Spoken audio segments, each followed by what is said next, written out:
우리가 주일 낮 시간을 통해서 일터 사역에 대해 시리즈로 살펴보고 있습니다. 보다 정확한 표현은 일터 사역을 통한 전교인 선교사화에 대해 살펴보고 있습니다. 다시 말하면 우리 모든 성도들이 일터 사역을 통해 선교사적 삶을 살기를 추구하며 그 삶을 배워가고 있습니다. 이건 성경이 말하는 우리 신앙의 핵심적인 요소입니다. 그러면서 무엇보다 항상 그 신학적인 기초, 성경적인 기초가 중요하니까요. 전반적인 이해에 있어서.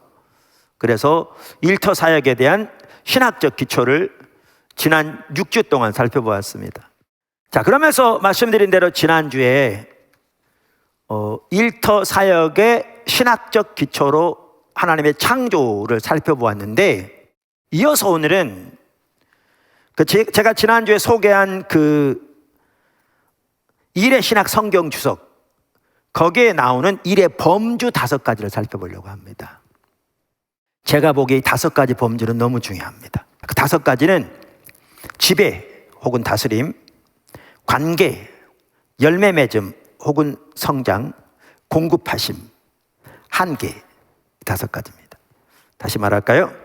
지배, 가로 열고 다스림, 가로 닫고, 관계, 열매 맺음 혹은 성장, 공급하심, 한계. 자, 하나씩 설명하겠습니다. 1. 지배 혹은 다스림. 이 말은 이 말입니다. 하나님의 창조 명령의 핵심이 우리가 잘 아는 창세기 1장 26절이잖아요. 하나님께서 창세기 1장 26절에서 이렇게 말씀하셨습니다. 하나님이 이르시되 우리 형상을 따라 우리의 모양대로 우리가 사람을 만들고, 자, 그들로 바다의 물고기와 하늘의 새와 가축과 온 땅과 땅에 기는 모든 것을 어떻게 하자? 다스리게 하자 하시고. 그러니까 인간을 하나님의 형상으로 창조하셔서 다른 모든 피조물들을 다스리게 하신 겁니다. 그러니까 다른 말로 하면 지배하게 하신 겁니다. 하나님께서. 자, 그러면 여기에서 이게 나오는 건데, 여기서 살펴보고자 하는 것은 뭐냐 하면 이 말의 진정한 뜻이 뭐냐는 겁니다. 여기에 지배하라, 다스리라 이렇게 말씀하셨는데 이 말의 진정한 의미가 뭐냐는 겁니다. 왜냐하면 이 말의 진정한 의미를 우리가 올바로 이해하지 못하면 우리는 전혀 하나님의 명령을 따라 행하는 게 아니라 하나님의 명령에 반하게 행동할 수 있습니다. 여기 다스린다, 지배한다, 똑같은 단어인데요. 자, 보세요. 자기밖에 모르는 폭군 독재자가 다스린다, 지배한다는 말을 사용할 때 어떤 의미로 이해하겠습니까? 그에게는 모든 국민, 그 나라의 모든 재산, 모든 그 나라에 있는 물질은 다 자기 소유고 자기 목적을 위한 수단에 불과할 겁니다. 안 그렇습니까? 거기다가 앞으로도 살펴보겠지만 우리의 구원을, 우리의 영혼이 죄에서 용서받아 구원받아 천국에 가는 식으로 이해하고, 그럼 이 세상은 불타 없어질 것이라고 이해하고, 이것이 더해져서 이 모든 피조물들은 그렇게 다스리고 지배하는 것으로 우리의 안락과 우리의 유익을 위해서, 그리고 얼마든지 버리는 것으로 이해하는. 그러면서 우리는 창세기 1장 26절을 인용하는, 그렇게 하기 쉬운 거죠.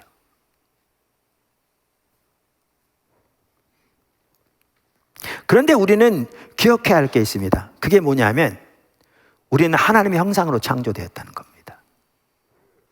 할렐루야. 그러니까 조금 이따 나오는데요, 하나님의 형상으로 창조됐다는 말 속에 포함된 내용 중에 하나가 뭐냐면, 실제로 존 화이트, 톰 라이트 박사도요, 그분의 책에서 이 부분을 분명히 강조하고 있습니다.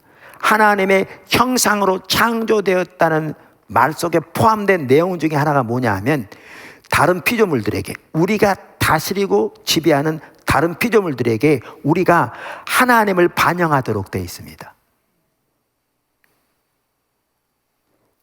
그러니까 하나님의 형상으로 창조되었다는 말은, 그리고 그 형상으로 다른 피조물들을 다스리란 말은 그 피조물들의 눈에 우리가 하나님을 대표하고 대변하는 자로서 하나님을 반영하도록 돼 있다니까요. 그들은 우리를 보고 하나님을 보도록 돼 있습니다. 그게 하나님 의도하신 바입니다.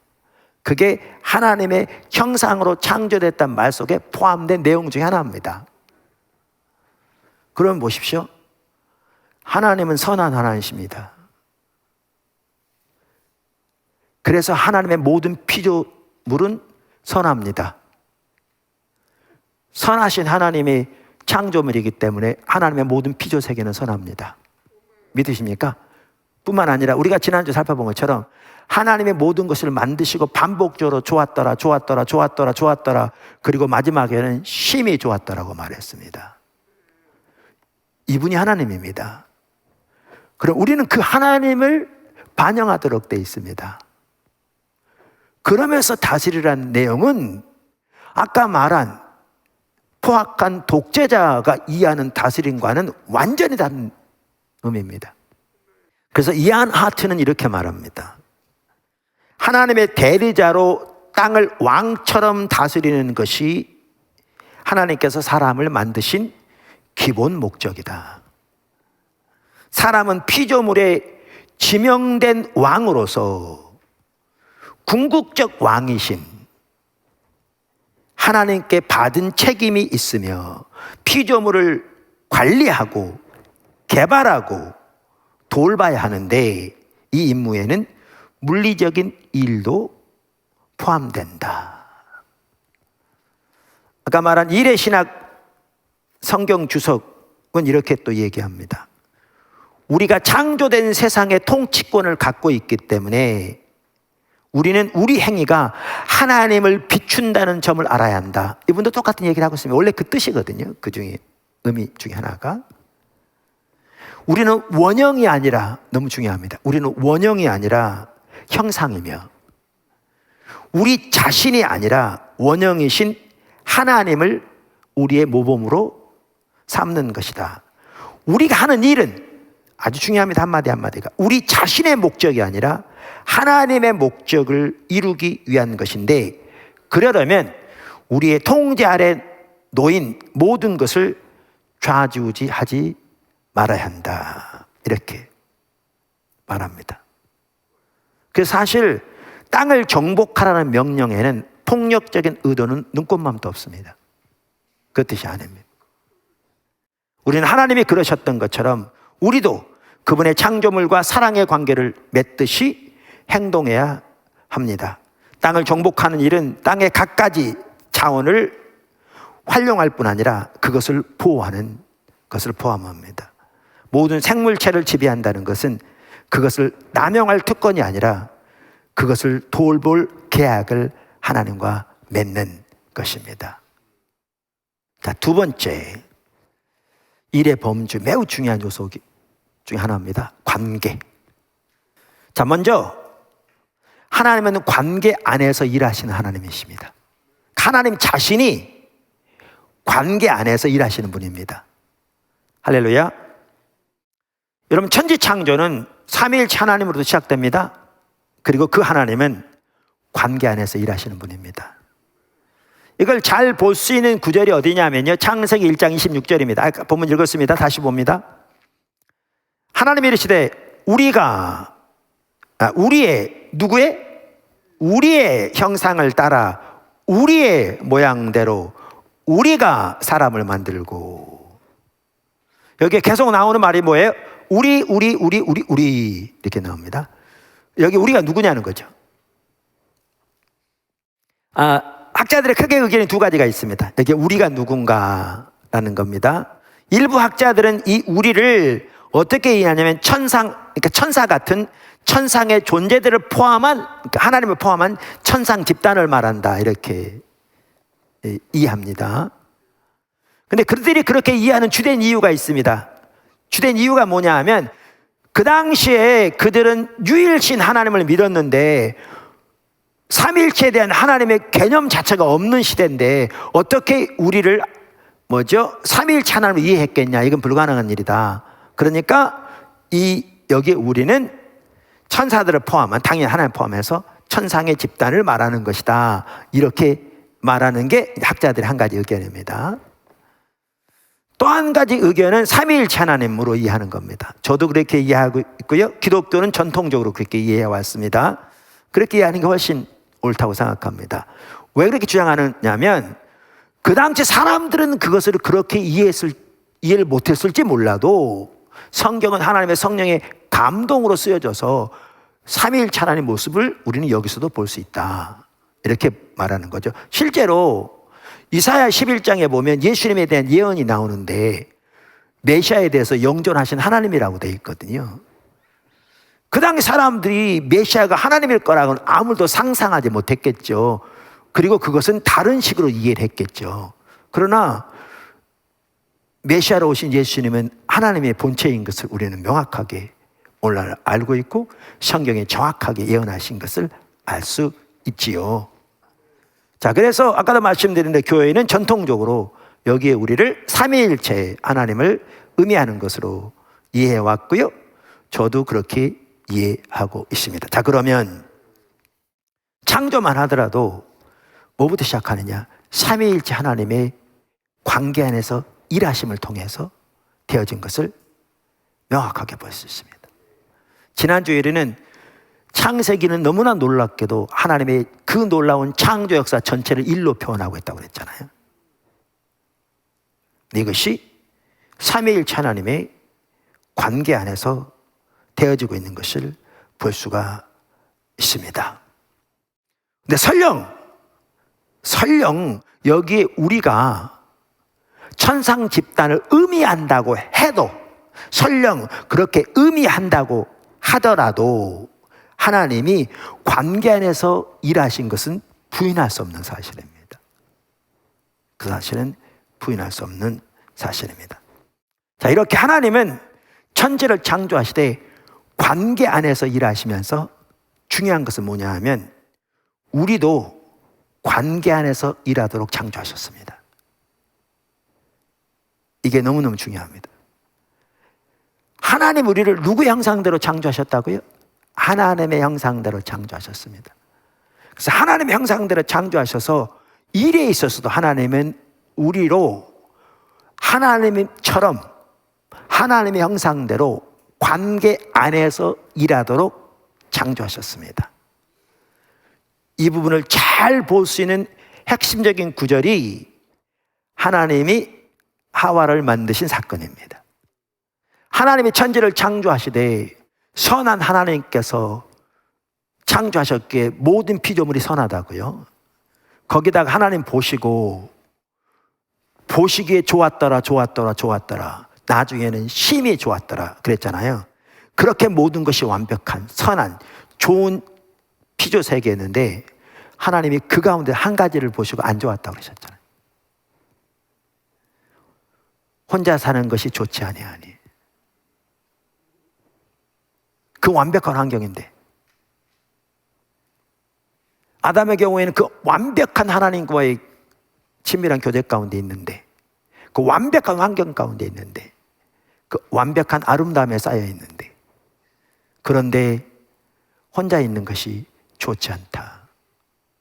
그래서 하나님이 하와를 만드신 거잖아요. 이거를 보면 결혼 면에서도 이해할 수 있지만 전반적으로 볼 때 명확하게 볼 수 있는 한 가지는 뭐냐면 하나님이 우리도 관계 가운데 일하도록 창조하신 겁니다. 관계 안에서 일하도록 창조하셨다는 말은요, 일은 본질적으로 인격적이라는 말입니다. 일은 본질적으로 인격적이다. 폴 스티븐스 박사가 이걸 잘 지적하고 있는데요, 그분의 책 일의 신학 27쪽에서 이렇게 말합니다. 먼저 삼위일체 하나님이 만드신 인간의 일은 본질적으로 인격적이다. 무슨 말 좀 알듯말듯 하죠? 제가 설명을 할게요. 삼위일체 하나님의 각 위격이 기원, 실행, 능력 부여에 있어서 서로 독립적이고 다르면서도 여전히 하나이신 것처럼 우리 각 사람에게도 세상에서 감당해야 하는 저마다 독특한 일이 있다. 할렐루야. 저마다 독특한 일이 있다. 그러면서 일꾼은 우주를 채운 어마어마한 기계나 인간들이 세운 기업에서 썩어버리는 부속품이 아니다. 일꾼은 부속품이 아니라는 거죠. 인격체라는 거죠. 그래서 일 자체도 본질적으로 인격적이다 이렇게 변하고 있는 겁니다. 삼일체 하나님이 그래서 기원, 실행, 능력 부여해서 서로 다르지만 독립적이지만 하나로 한 하나님으로 역사하시는 것처럼 우리 각자는 우리가 감당할 저마다의 독특한 일이 있고 이것이 합해져서 이 땅에서 일이 하나님의 뜻이 이루어진다. 그래서 그런 의미에서 일은 인격적이다 그 말입니다. 사실 간단한 얘기 같지만요, 이러한 이해를 분명히 가지고 있다면 내가 사장으로서 큰 공장을 운영하고 있는데 공장에 일하는 직원들이 완전히 다르게 보일 거요. 이게 안 보인다면 소모품으로밖에 안 보이죠.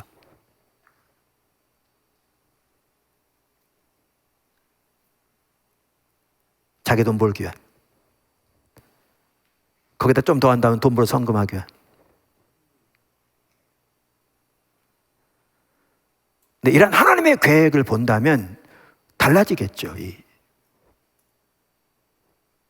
눈이, 안목이.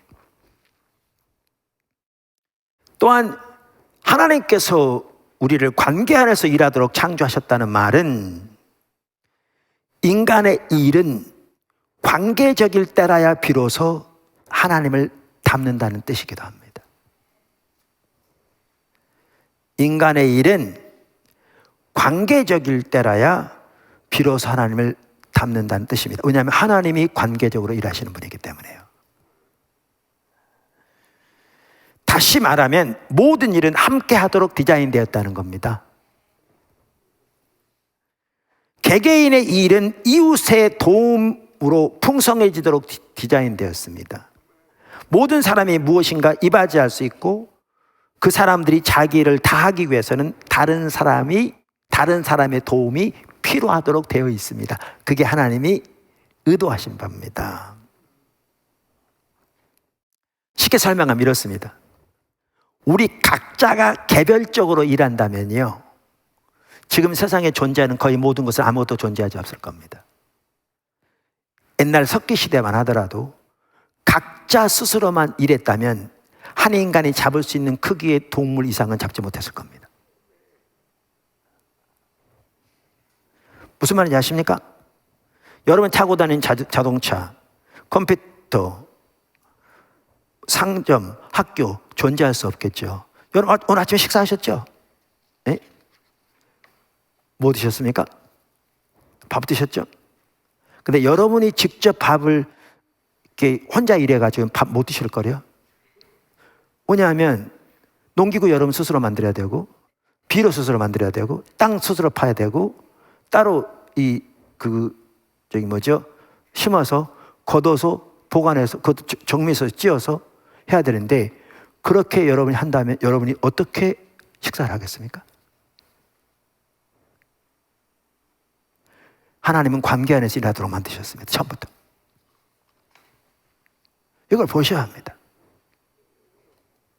폴 스티븐스 박사는 이걸 종합적으로 이렇게 얘기합니다. 일은 공동체적이다. 맞죠? 일은 공동체적이다. 일은 공동체를 세우며 이웃을 섬기는 통로다. 우리는 함께 파트너십을 맺으며 일하도록 부르심을 받았다. 일과 일의 구조는 사회적 구조와 사회적 서열에 영향을 준다. 우리는 관계 속에서 자신의 정체성을 정립한다.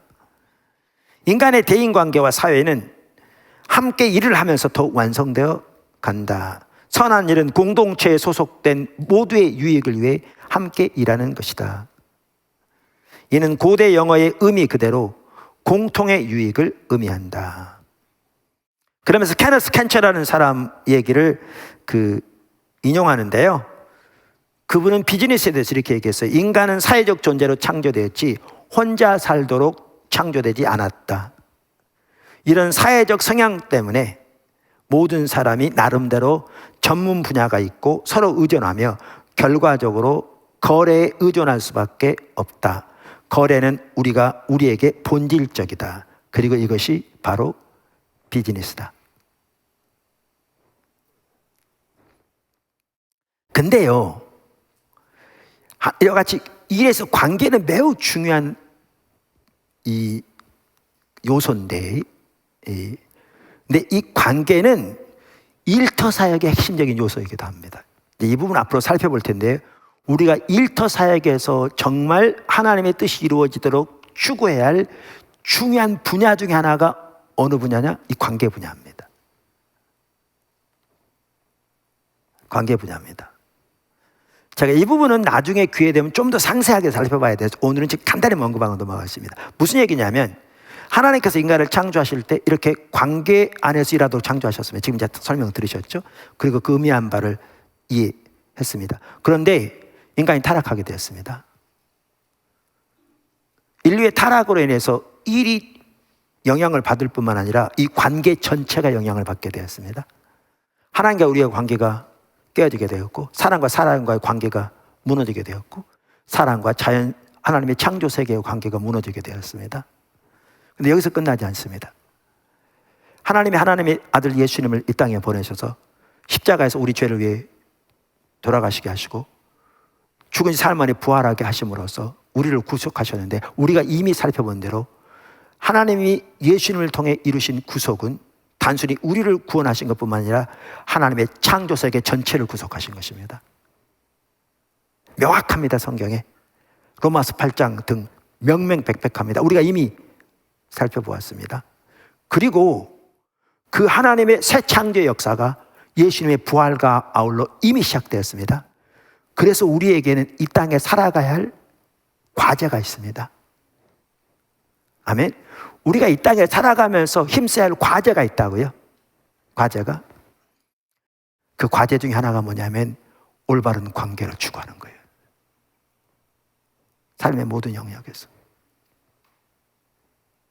이게 하나님이 관계 안에서 일하도록 창조하실 뿐만 아니고요, 하나님 나라의 백성으로서 우리가 오늘날 추구해야 할 핵심적인 과제 중에 하나입니다.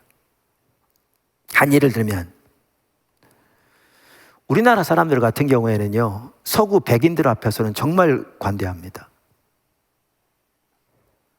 근데 제3국의 다인종들은요, 정말 무시하고 멸시하는 경향이 너무나 심합니다.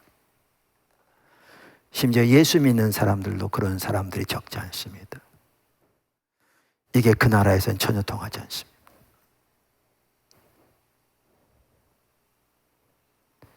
그게 인류의 타락의 결과인데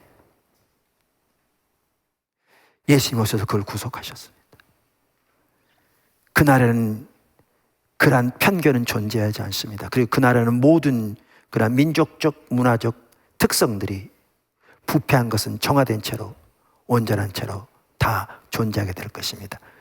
우리가 이 땅에 사는 동안 그날을 향해 우리가 해야 할 과제들이 있는데 그중 하나의 핵심이 관계의 부분입니다. 제가 한 부분만 지금 나열한 겁니다. 세 번째 중요한 게 뭐냐? 열매 맺음, 성장입니다. 그러니까 우리는 하나님의 형상대로 창조되었습니다. 그러므로 우리는 열매를 맺고 창조적이 되어야 하고 될 수 있습니다. 하나님이 우리를 하나님 형상으로 창조하시면서 우리에게 명령하신 게 뭐냐면 창세기 1장 18절에 하나님이 그들에게 복을 주시며 하나님이 그들에게 이르시되 생육하고 번성하여 땅에 충만하라고 말씀하셨습니다. 생육하고 번성하여 땅에 충만하라고 말씀하셨습니다. 하나님은 흠이 없는 창조물과 이상적인 무대를 만드셨으며 인류를 만드셔서 창조 프로젝트를 지속하게 하셨습니다. 하나님은 상상할 수 있는 모든 것들을 만드셨잖아요. 혼자서 얼마든지 땅을 충만하게 하실 수 있었습니다. 그러나 하나님은 인류를 만드셔서 그분 곁에 두시고 같이 일하면서 우주의 잠재성을 실현하고 하나님의 일에 참여하도록 인류를 세우셨습니다.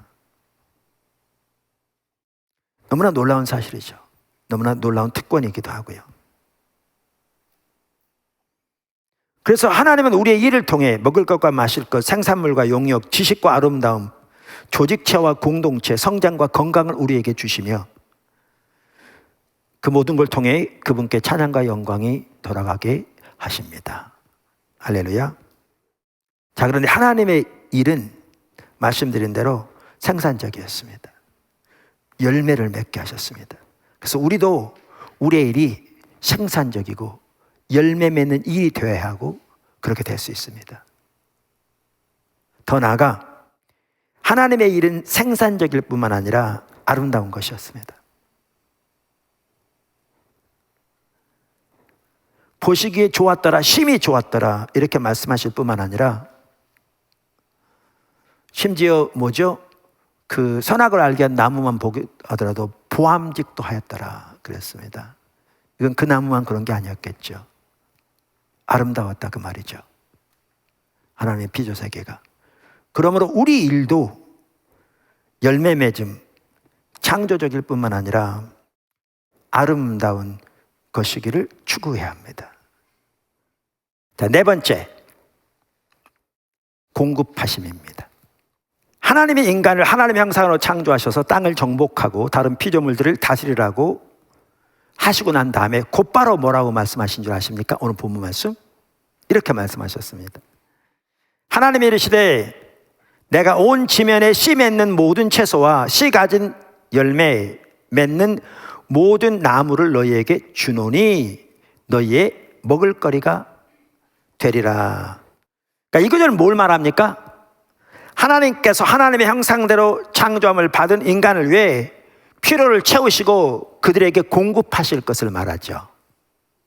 그러니까 하나님이 공급하실 것을 말씀하십니다. 근데 이것은 매우 중요합니다.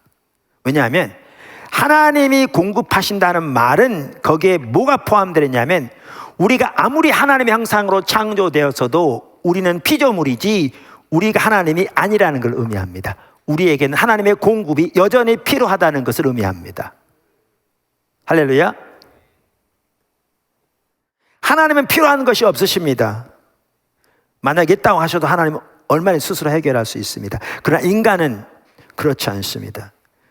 인간은 하나님의 공급하심이 필요합니다. 그래서 하나님의 형상으로 창조함을 받은 참으로 위대한 인간이로되 여전히 피조물입니다. 그래서 여기에 중요한 게 뭐냐면 우리는 하나님의 공급하심을 인정해야 합니다. 우리는 하나님의 공급하심을 인정해야 합니다. 그래야 우리 인간은 오만에 빠지지 않습니다.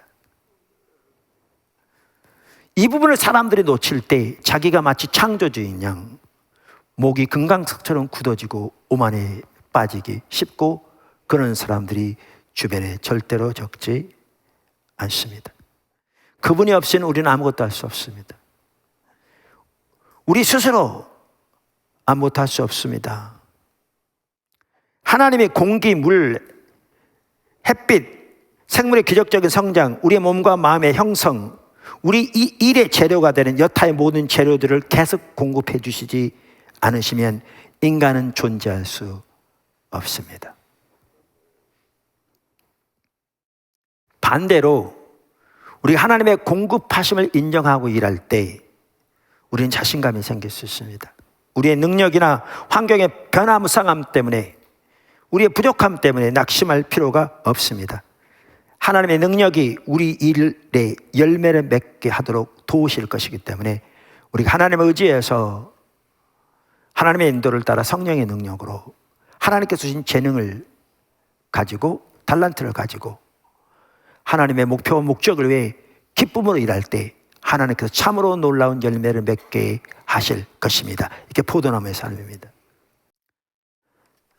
마지막으로 다섯 번째, 이게 또한 매우 중요합니다. 그게 뭐냐면 한계입니다. 한계. 우리가 지금 일의 다섯 가지 범주라고 지금 그 책에서 말했는데 우리가 일에 대해서 이해하면서 중요한 어떤 요소, 지금 5가지를 살펴보고 있습니다. 반드시 기억하고 염두에 두고 있어야 할 범주 5번째, 한계입니다. 한계. 하나님은 먼저 자기 일을 제안하셨습니다. 하나님은 먼저 자기 일을 제안하셨습니다. 우리가 창세기 기록에 보면 6째 날이 끝날 때 하나님은 천지 창조를 마무리하셨습니다. 그렇다고 해서 하나님이 일하시기를 중단하신 것은 아닙니다. 왜냐하면 예수님께서 내 아버지가 오늘까지 일하시니 나도 일한다 그러셨거든요. 창조가 완료되는 것이 아니라 우리가 하나님의 섭리, 공급, 프로비던스 이런 차원에서 하나님은 특별히 오늘날도 지속적이라고 계시고 어떻게 우리 인류를 하나님과 공동 창조자로 세우셨는가를 지난주에 살펴봤잖아요. 그죠? 하나님은 일의 많은 부분을 사람이 하도록 남겨두셔서 하나님의 창조 사역이 계속 진행되도록 하셨습니다. 지난주에 말씀드렸습니다. 자, 그런데 천지 창조 기록에 보면 6일 동안 하나님이 창조를 마무리하시고 7일에 대해서 이렇게 말씀하셨습니다. 창세기 2장 2절.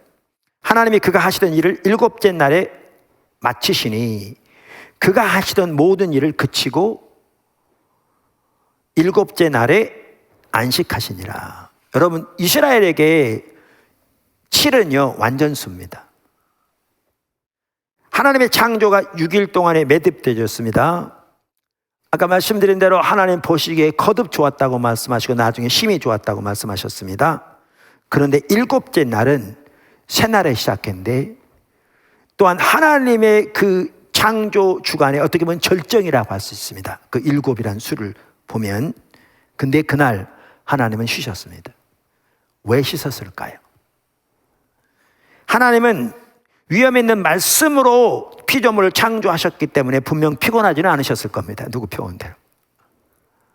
또 하나님은 하나님이시기 때문에 피곤하지는 않으셨을 겁니다. 그런데 그러니까 쉬실 필요가 없던 거죠. 왜 쉬셨을까요? 이것은 매우 중요한 요소인데 하나님은 심지어 자기 일에도 제한을 두신 겁니다. 리미테이션, 제한을 두신 겁니다. 더 중요한 것은 우리도 하나님이 규정하신 한계를 따라 일해야 합니다.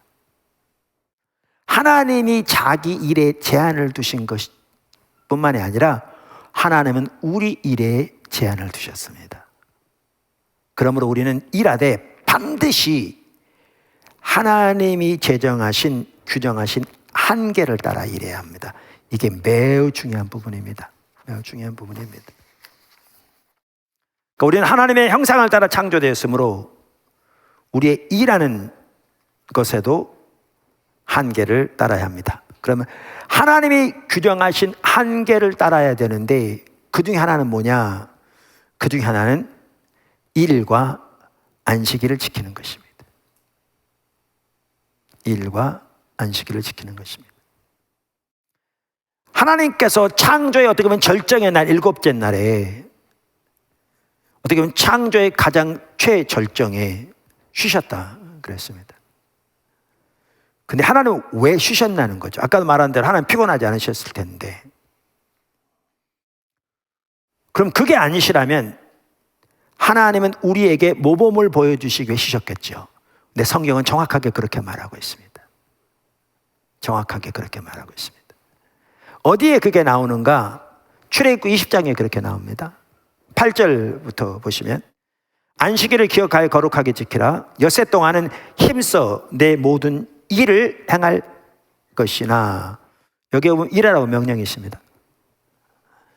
7째 날은 내 하나님 여호와의 안식일인즉 너나 내 아들이나 내 딸이나 쭉 말한 다음에 아무 일도 하지 말라. 이는 엿새 동안에 나 여호와가 하늘과 땅과 바다와 그 가운데 모든 것을 만들고 7째 날에 쉬었습니다. 하나님을 본보기로 드십니다. 그래서 우리도 그렇게 하라 그 말이죠. 그러므로 나 여호와가 안식일을 복되게 하여 그날을 거룩하게 하였느니라. 그래서 월트 브루글만이라는 학자는 이걸 이렇게 표현했습니다. 안식일은 하나님이 삶의 중심에 있다는 것을 가시적으로 증거하는 것이다. 즉 사람의 생산과 소비는 모든 피조물의 하나님이 규정하고 축복하고 제한하신 세상 안에서 발생한다는 걸 증거하는 것이다. 할렐루야. 우리가 다 이렇게 살아야 합니다. 우리가 오늘날 너무나 이렇게 하나님의 관점에서 벗어났습니다.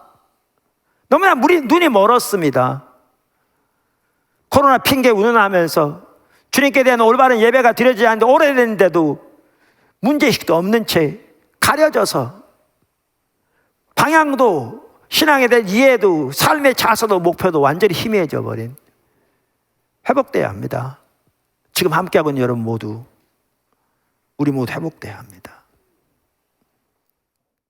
어떤 의미에서 우리는 우리의 자율성의 일부를 포기하는 것이며 안식일을 지킨다는 것은 창조주 하나님에 대한 우리의 의존성을 인정하는 것이기도 합니다. 그렇지 않다면 삶은 완전히 인간 통제 아래 있다는 착각 속에 살아가게 될 것입니다. 안식일을 우리 일의 일상적인 부분으로 만드는 것은 하나님을 궁극적인 삶의 중심으로 인정하는 것입니다. 그만큼 중요합니다.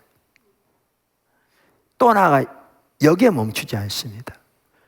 아주 중요한 또 하나가 있습니다. 우리가 하나님이 세우신 한계 안에 일한다는 것은 더 나아가 우리의 일 모든 부분에서 하나님이 정하신 한계 안에서 일하는 것을 의미합니다. 하나님께서 정하신 한계 안에서 일하는 것을 의미합니다. 자, 보세요. 하나님께서 아담과 하와를 에덴 동산에 두실 때도 하나님은 제한을 두셨습니다. 한계를 두셨습니다. 다른 모든 실과는 다 먹으라. 생명나무 열매 먹으라. 그런데 선악을 알게 하는 나무 열매를 먹지 말라. 제한을 두신 겁니다. 제한을 두신 겁니다. 우리가 잘 아는 대로, 또 제가 다른 경로를 통해서 여러 번 이렇게 말씀드렸습니다마는, 인간이 하나님의 그 제한, 설정해놓은 한계를 무시하고 어길 가능성을 열어놓으셨습니다. 근데 하나님은 인간이 진정한 사랑 가운데서 하나님께 순종하기를 원하신 거죠. 왜냐하면 선택의 여지가 없다면 순종은 진정한 순종이 아니거든요.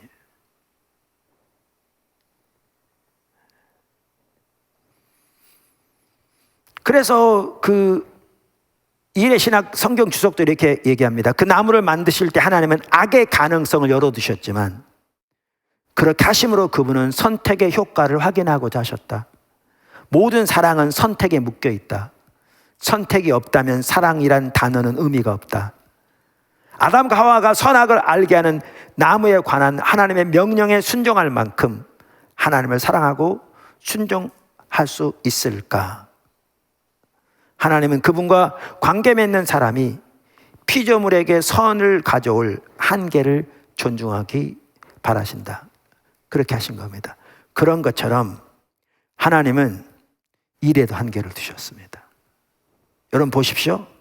상상력과 기술이, 그리고 하나님이 주신 자원을 가지고 일하되 하나님의 목적, 하나님의 의도, 하나님의 계명에 반하는 방식으로 얼마든지 일할 수 있습니다. 오늘날 실제로 그런 일들이 너무나 많이 진행되고 있습니다.